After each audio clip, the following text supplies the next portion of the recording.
Mi nombre es Clara, y si estás leyendo esto, es probablemente porque entiendes el dolor de sentirte fuera de lugar, de no pertenecer al lugar donde siempre pensaste que debería ser aceptado. Mi historia no comenzó con un gran evento dramático, sino con susurros, miradas y un silencio creciente que gradualmente se convirtió en un abismo, entre yo y los que llamé familia. Yo era la hija perfecta, ¿sabes? El que obtuvo buenas calificaciones, que no dio trabajo, que hizo todo lo que se esperaba de ella. Crecí en una casa que parecía tomada de una revista, hogar impecable, comidas familiares, viajes de vacaciones programados con antelación. Mis padres, Marcelo y Lucía, fueron el retrato de la exitosa y celosa pareja. Mi hermana menor, Mariana, era la ingeniosa, y teníamos una relación que, en la superficie, era muy cómplice. Religión, sí, fue parte de la vida, pero de una manera fría. Fuimos a misa los domingos, principalmente para estar presentes. Celebramos la Navidad con Belén y árbol, pero la fe nunca fue el centro. Fue otro elemento de la lista de tareas sociales. Un cheque en la columna Buena Familia. Siempre sentí una brecha, una inquietud que no podía nombrar, como si estuviera viviendo un guión sin un propósito más elevado. Esa sonrisa en mis labios a menudo ocultaba una búsqueda silenciosa, una sed de algo que no encontraba en el rendimiento académico o en los elogios familiares. Esta inquietud, esta búsqueda de un significado más profundo, comenzó a impulsarme. Me sentí como si estuviera caminando por un hermoso jardín, pero sin flores. Empecé a leer libros de filosofía, a investigar diferentes creencias, a cuestionar el porqué de todo. Fue un periodo de gran vulnerabilidad. Acababa de pasar por una abrumadora decepción amorosa que me dejó hecha jirones. Me sentí perdido, sin terreno, cuestionando mi valor y mi futuro. Fue en este punto bajo, en este vacío, que el nombre de Ana Paula, una compañera de clase, universitaria que apenas conocía, pero que siempre irradiaba una paz contagiosa, vino a mi mente. Recordé que ella siempre hablaba de su fe, casi por impulso. La busqué. Ella me escuchó con una paciencia que yo no conocía, y sin obligarme, sin juzgarme, me invitó a la iglesia con ella. Dudé. Por supuesto, mis experiencias previas con la religión fueron cálidas, casi heladas, llenas de rituales sin alma, pero algo, una curiosidad mezclada con la desesperación, me impulsó. Recuerdo el primer domingo, la simplicidad del lugar, la pasión con la que la gente cantaba, la sinceridad del pastor. No habló de reglas, sino de relaciones, de amor incondicional que me hizo llorar allí mismo, en medio de extraños. Sentí una paz que nunca había experimentado antes, un calor que parecía llenar ese vacío en mi pecho. Ese día fue un hito. De repente, la fe ya no era una formalidad, era algo vivo, real, que tocaba lo más profundo de mi ser. Había encontrado lo que faltaba, un propósito para la hoja de ruta de mi vida. Quería más de eso. Empecé a asistir regularmente. Cada sermón, cada grupo de estudio, cada conversación con los hermanos de la iglesia, era como agua para una tierra sedienta. Me sumergí de cabeza, devoré la Biblia, participé en cada reunión, y el nombre de Jesucristo se convirtió en algo más que una figura histórica. Él se convirtió en una presencia real en mi vida. Mi rutina cambió, las mañanas comenzaron con la oración, mis elecciones fueron guiadas por nuevos valores de compasión y verdad. Al principio, mis padres y mi hermana acaban de ver. Tal vez pensaron que era una fase pasajera, una de esas cosas de Clara que pronto pasaría. Los chistes fueron ligeros al principio. Te haces monja, Clara. Cuidado con no vender todo e ir a vivir al monasterio. Bromeó mi hermana, Mariana, con una sonrisa irónica. Me reí juntos, tratando de demostrar que no era demasiado, que todo estaba bien. Pero dentro, mi fe creció, echó raíces y floreció. Era como una planta nueva y vibrante en el jardín de mi alma. Mis prioridades han cambiado drásticamente. Empecé a valorar cosas que una vez me parecieron banales. y las frivolidades de antes perdieron su brillo. Mis conversaciones, que una vez giraron en torno a estudios y chismes, ahora profundizaron en temas espirituales, en cómo Dios estaba actuando en mi vida, en la esperanza que sentía. Empecé a asistir a mi nueva comunidad más regularmente, y cada vez más sentí que este era mi lugar. Fue entonces cuando las miradas empezaron a pesar, las bromas se volvieron más ácidas, las preguntas más cargadas de desconfianza. ¿Estás cambiado, Clara? Ya no es lo mismo, comenzó a repetir mi madre, con un tono de quien lamenta una pérdida. Mi padre, Marcelo, fue más directo.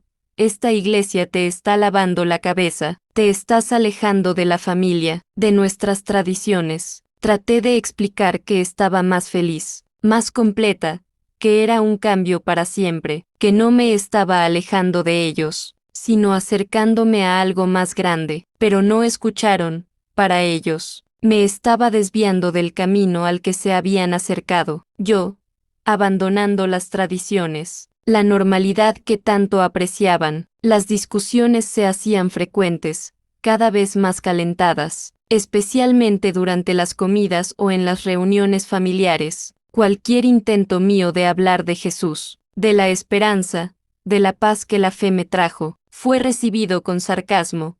Ahí viene el misionero, o un fuerte silencio que cortó por el aire. Mi padre golpeaba la mesa, mi madre suspiraba y volvía su rostro. Mariana cerraba o hacía comentarios. Me sentía constantemente a la defensiva, tratando de justificar algo que era tan obvio y bueno para mí. La Navidad y otras fechas conmemorativas, antes de momentos de alegría indiscutible, convertidos en campos de batalla ideológicos. Cada vez que trataba de expresar mi nueva fe, sentía que estaba construyendo un muro, ladrillo para ladrillo, entre mí y ellos. Recuerdo claramente el día en que la barrera se levantó para siempre. Era la semana de Navidad. Solo quedaban 5 días para la cena del día. La abuela, que fue epicentro de nuestras celebraciones, mi madre, Lucía, me llamó, y su voz era diferente, fría y sin el calor habitual. No era la voz de mi madre, pero alguien que realizó una tarea desagradable.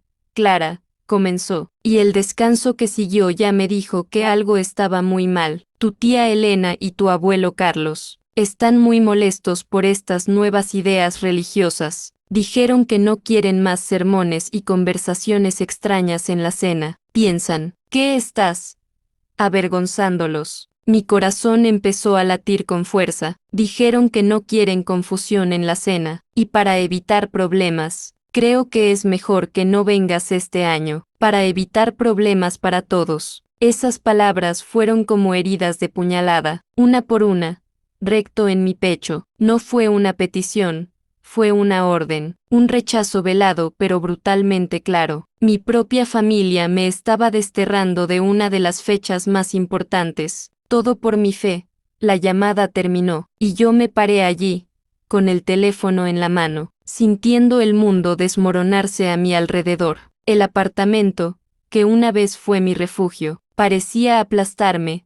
El dolor era físico, un nudo en la garganta que me impedía respirar, mi pecho apretado hasta el punto. Caí en el sofá y lloré. Lloré mucho, no solo por la cena perdida, sino por la ruptura de un vínculo que creía que era inquebrantable. Ese fue el momento en que me di cuenta de que no solo no aceptaban mi fe, me rechazaron por eso. Llegó la Navidad, y estaba solo en mi apartamento. Las luces de la ciudad brillaron afuera, parpadeando en los árboles de Navidad y ventanas festivas de otras personas. Escuché los fuegos artificiales, distantes, y las risas amortiguadas de los vecinos que celebraban. Llamé a algunos de los amigos de la iglesia, pero no quería arruinar su noche, con mi tristeza y con la historia de mi rechazo. Ni siquiera podía fingir estar bien. Recuerdo arrodillarme en el suelo de la habitación, las lágrimas fluyendo libremente por mi rostro, y pidiendo a Dios una señal, un consuelo. Pedí paz.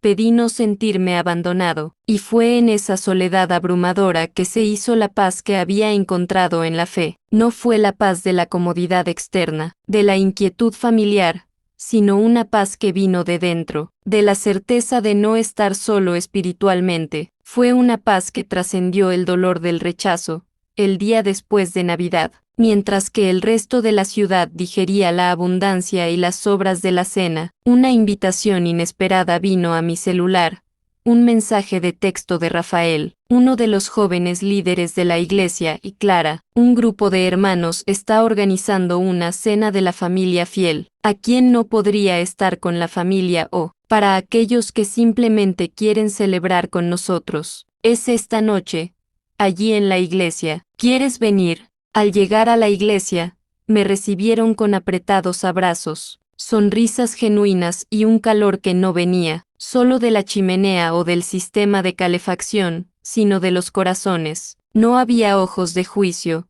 solo de bienvenida. La mesa no estaba tan alimentada como la de mi abuela, con pavo asado y docenas de platos, pero cada quiche casero, cada ensalada simple y cada pastel de maíz se compartían con alegría y gratitud, desafíos y victorias, que cada uno había enfrentado y, vencido con la ayuda de Dios. Cantamos himnos, rezamos el uno por el otro, compartimos testimonios que me hicieron sentir parte de algo más grande. En ese momento, rodeado de personas que me aceptaron y me amaron por lo que era, con mi fe me di cuenta de que había encontrado un nuevo hogar. La iglesia, esa comunidad que había abrazado, se había convertido en mi refugio seguro. Era la familia que Dios me había dado, una familia no de sangre, sino de espíritu, de propósito. Los desafíos no terminaron ahí. Por supuesto, la distancia de mi familia, las llamadas telefónicas disminuyeron hasta que casi desaparecieron. Las invitaciones a reuniones familiares se hicieron raras, entonces inexistentes,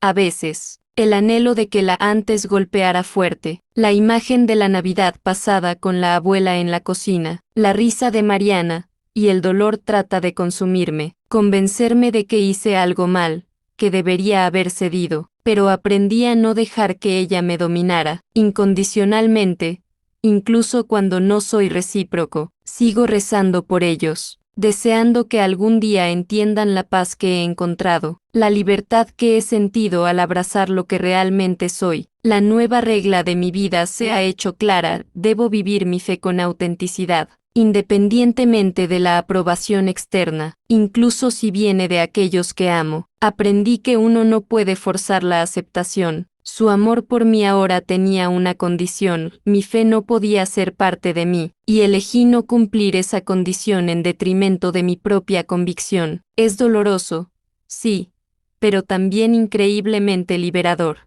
La vida en la iglesia, mi nueva familia, me trajo mucho más de lo que podría haber imaginado. Encontré amigos que se convirtieron en hermanos de corazón, como Ana Paula, que se convirtió en mi confidente, y Rafael, que me animó a servir. Encontré mentores que me guiaron en estudios bíblicos, como el pastor Elías, que me enseñó a amar la palabra de Dios.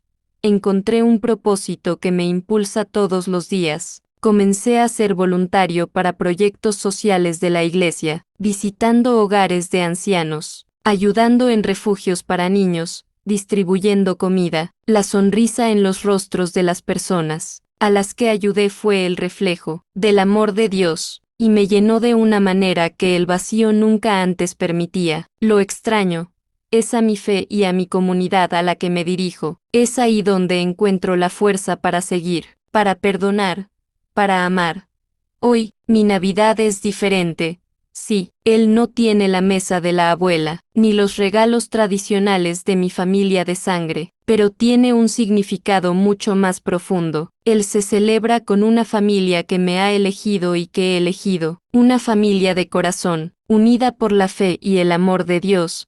Es una celebración de la resiliencia, de pertenencia, de curación. La familia me ha rechazado, es cierto, pero la iglesia se ha convertido en mi puerto más seguro y acogedor, y así estoy eternamente agradecido. Mi viaje continúa, y sé que no estoy solo. No he sido abandonado, he sido redirigido a un amor aún mayor, a un propósito que trasciende las expectativas humanas, y ese es el mensaje que quiero dejarles. No importa a lo que se enfrenten, No importa quién les haya dado la espalda, siempre hay un refugio seguro esperándolos, un lugar donde está el amor. Es incondicional y la aceptación es plena.